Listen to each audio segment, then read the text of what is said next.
नमस्कार साथियों, मैं अध्यापक चौहान सर एक बार फिर से आपके अपने यूट्यूब परिवार पर तहे दिल से हार्दिक स्वागत करता हूं। साथियों, आज अपन बात करने वाले रीट जो आंसर की आ रखी है साथियों, एनालिसिस कर रहे हैं पेपर का 2025 का, यानी L1 के वालों के लिए बात कर रहा हूँ। L1 के वालों के मनोविज्ञान के मैं 30 क्वेश्चन लेके आया हूँ साथियों। 30 क्वेश्चन मैं ऑफिशियल 30 क्वेश्चन जो एग्जाम बच्चे देख के आए हैं उनसे ही क्वेश्चन मैं पूछ के रिसर्च करके उसके बाद में इतना लेट लेके आया हूँ, क्योंकि मैं मेहनत करके सारा सारा विश्लेषण और सारा सारा जो ऑफिशियल होता है साथियों वही लेता हूँ। फालतू के क्वेश्चन में 1% भी नहीं लेके आया हूँ। मैं आपको सारे सारे क्वेश्चन बता रहा हूँ। चलिए, मैं पहली बार विजिट कर रहा हूँ तो चलो सब्सक्राइब करना ना बोले, पास में वाले घंटी है उसको ऑल पे क्लिक कीजिए, ताकि आगामी जो भी नोटिफिकेशन है ऑफिशियल न्यूज़ वगैरह है वो आपको चैनल पे अपडेटेड मिलती रहती है साथियों। क्लास में बीच-बीच में बच्चों की आवाज़ आएगी, क्योंकि मैं स्कूल में हूँ और प्रेजेंट में वहाँ से थोड़ा बना रहा हूँ, ठीक है। तो यहाँ से देखिए आप। चलो साथियों, अपन स्टार्ट करें क्लास। देखिए, बात कर रहे हैं क्रियात्मक अनुसंधान की, यानी क्रियात्मक अनुसंधान से संबंधित एक क्वेश्चन आया था। पहला क्वेश्चन है मनोविज्ञान का। मैं 30 क्वेश्चनों की बात करने वाला हूँ। जो क्वेश्चन मेरे पास आए हैं ऑफिशियल, जिन्होंने मेरे 3-4 जो साथी है उन्होंने बताया साथियों कि क्रियात्मक अनुसंधान से संबंधित क्या क्या क्वेश्चन है मनोविज्ञान से संबंधित, ठीक है। तो पहला क्वेश्चन था क्रियात्मक अनुसंधान से संबंधित कोई था जिसका उत्तर माना जा रहा है गतिशील प्रक्रिया। मैं संभावित उत्तर बता रहा हूँ साथियों, 90-95% संभावित उत्तर है। बाकी ऑफिशियल आंसर की मार्च में आने वाली है, तो फटाफट मैं वो भी आपको अपलोड कर दूंगा और इसमें आप देख सकते हो। अब आप आपके वजह से बता दूं, क्वेश्चन मेरे क्वेश्चन जो छूट रहे हैं वो आप बता देना। एक तो क्वेश्चन में क्या क्या त्रुटि है वो भी आप बता देना, और क्या क्या ऑप्शन आए हैं वो मैं ऑप्शन आप भी बता देना कि सर इसमें ऑप्शन ये है, ताकि सबको पता चल सके, ठीक है। क्वेश्चन ये था क्रियात्मक अनुसंधान से निम्न में से कौन सा सही है, तो वह गतिशील प्रक्रिया इसका उत्तर। अगला क्वेश्चन था साथियों, जैसे एक प्री स्टेज से संबंधित क्वेश्चन आया था कि प्राक सक्रियात्मक अवस्था की विशेषता, या फिर ऐसे कह सकते हैं कि पियागेट की जो प्री ऑपरेशनल अवस्था के बालकों में क्षमता विकसित होती है। इसकी ऑफिशियल लैंग्वेज तो किसी को पता नहीं है, फिर भी देखो काफ़ी दिमाग लगा कि ये लैंग्वेज उन्होंने बताई है कि सर ऐसी लैंग्वेज कुछ थी, ठीक है। और इसका उत्तर था प्रतीक या संकेत के माध्यम से एक उत्तर इसका सही माना जा रहा है, प्रतीक और संकेत। ये मनोविज्ञान का क्वेश्चन था। अगला क्वेश्चन की बात करें, शैक्षिक लब्धि से सूत्र से था, ठीक है। सूत्र ही था, सूत्र पूछा था कि सूत्र क्या होता है, तो सूत्र था EA/CA इंटू 100 इसका उत्तर, ठीक है। इसका उत्तर 100 ये क्वेश्चन था उसका, बिल्कुल। अगले क्वेश्चन की बात करें, अगले क्वेश्चन था साथियों व्यवहारवाद ने मुख्य बल दिया। व्यवहारवाद ने मुख्य बल दिया था, इससे संबंधित एक ऐसा क्वेश्चन था जिसका आता पुनर्बलन प्रभेद। किससे उत्तर सही होगा इसका, पुनर्बलन से संबंधित, ठीक है। अगला क्वेश्चन, अगर आपको कोई क्वेश्चन लग रहा है कि सर ये क्वेश्चन छूट गया, ये क्वेश्चन आना चाहिए, तो आप कमेंट में जरूर बताइए। और इन क्वेश्चन में कौन कौन सा ऑप्शन होना चाहिए, क्या क्या उत्तर होना चाहिए, ये भी आप बता सकते हैं। डाउटफुल क्वेश्चन वो भी आपको, जो आपको कुछ शंका समाधान है वो आप कमेंट में जरूर करें साथियों।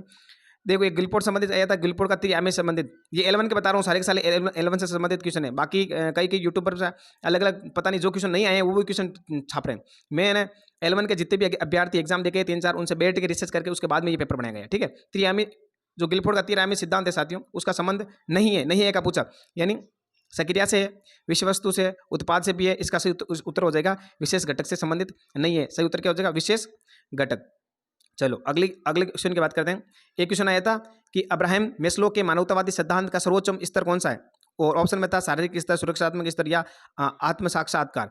ऐसा कुछ था, आत्मा, ठीक है। ऐसा क्वेश्चन था, इसका सही उत्तर हो जाएगा आत्म साक्षात्कार। क्या माना जाता है, आत्म साक्षात्कार। जिन्होंने सही किया वो इसका उत्तर सही है, बिल्कुल। अगला क्वेश्चन ऐसा है कि जेम्स ड्रेवर के अनुसार कल्पना का प्रकार कौन सा है, कलात्मक, सौंदर्यात्मक, इसे प्रकार माना जाता है, कलात्मक या सौंदर्यात्मक प्रकार। ऑप्शन में था साथियों ऐसा कुछ। इसके अलावा क्या क्या ऑप्शन में थे वो भी आप बता सकते हैं। इसका उत्तर सही ये माना जा रहा है, ठीक है, संभावित उत्तर। अगली क्वेश्चन की बात करें साथियों, बांडुरा का अवलोकन आधारित एक नियम भी आया था संबंधित, ठीक है। और वो था अवलोकन आधारित सिद्धांत कौन सा था, प्रत्यक्ष अधिगम का सिद्धांत। कौन सा, प्रत्यक्ष अधिगम का सिद्धांत माना जा रहा है। चलो अगला एक क्वेश्चन माना जा रहा है, दृष्टिबाधित जो बालक हैं उनके लिए ICT में कौन सा उपकरण प्रयुक्त होता है, या ऐसा भी एक क्वेश्चन आया था दृष्टि से संबंधित, ठीक है।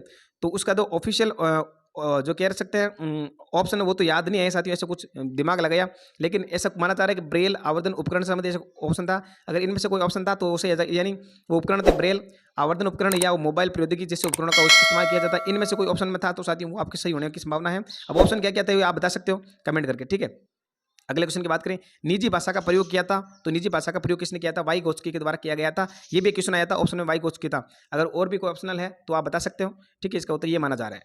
चलो अगले क्वेश्चन की बात करूं, ADHP यानी इससे पीड़ित बालकों के लिए निम्न में से कौन सा अधिगम का उपयुक्त प्रकार होगा, ठीक है। इसका उत्तर क्या होने वाला है, ये मैं अभी भी कंफ्यूजन में, दृश्य सामग्री का उपयोग, सर्वे सामग्री का उपयोग, इसका उत्तर क्या होने वाला, इसका ऊपर मैं आपसे पूछ रहा हूँ, ये आप बताना मेरे लिए, ठीक है। इसका आंसर क्या होने वाला साथियों ये आप बता सकते हो। और क्योंकि ये प्रॉपर इसके अभी क्वेश्चन और प्रॉपर जो क्या बोलते हैं ऑप्शनल, ये भी मेरे को नहीं मिले, इस हिसाब से मैंने आपको जो मेरे मिले थे मैंने आपके सामने लेके आया। अब आप इसका सही उत्तर क्या होगा ये आप मेरे को बताना। इसका उत्तर मेरे को मिलते ही मैं आपको बता दूंगा। कौन सा समायोजन का तंत्र हताशा बाहरी स्रोतों पर बल देता है, ये एक क्वेश्चन आया था, ठीक है। तो इसमें 4 ऑप्शन थे, चार ऑप्शन कौन से थे?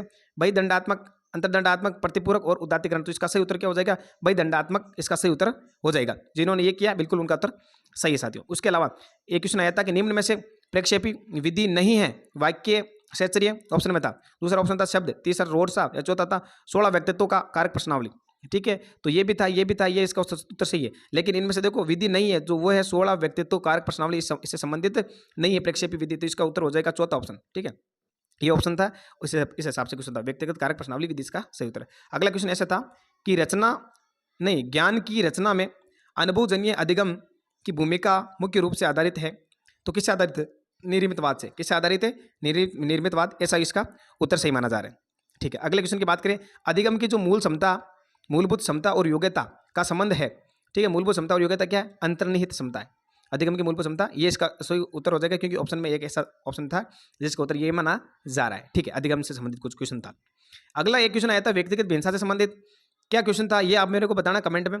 किससे 16 क्वेश्चन है, व्यक्तिगत भिन्नता से संबंधित क्वेश्चन आया था L1 के अंदर। और क्वेश्चन क्या आया था ये बताना, ऑप्शन में क्या क्या आया ये बताना, फिर मैं उसका आंसर आपको बताऊंगा इससे संबंधित कुछ। एक आया था वृद्धि और विकास के बीच में अंतर। तो वृद्धि और विकास के बीच अधिगम परिपक्वता का अंतर होता है, अधिगम और परिपक्वता का जो अंतर होता है साथियों, ये इसका उत्तर सही रहेगा। एक क्वेश्चन आया था अलाभावंत बालक से संबंधित, एक क्वेश्चन आया था साथियों, जिसका ऑप्शन में उत्तर था, ऑप्शन थे जिसका उत्तर सही हो जाएगा हिंता और नकारात्मकता। हिंता व नकारात्मकता, एक ऐसा क्वेश्चन भी आया था। इसकी लैंग्वेज क्या है वो आप बताना। और आपके इसके मेरे अलावा जो मैंने क्वेश्चन डाले उसके अलावा और कौन क्वेश्चन जो आपको याद है साथी, वो भी आप कमेंट में करना कि सर ये क्वेश्चन रह गए, ये आप आए थे।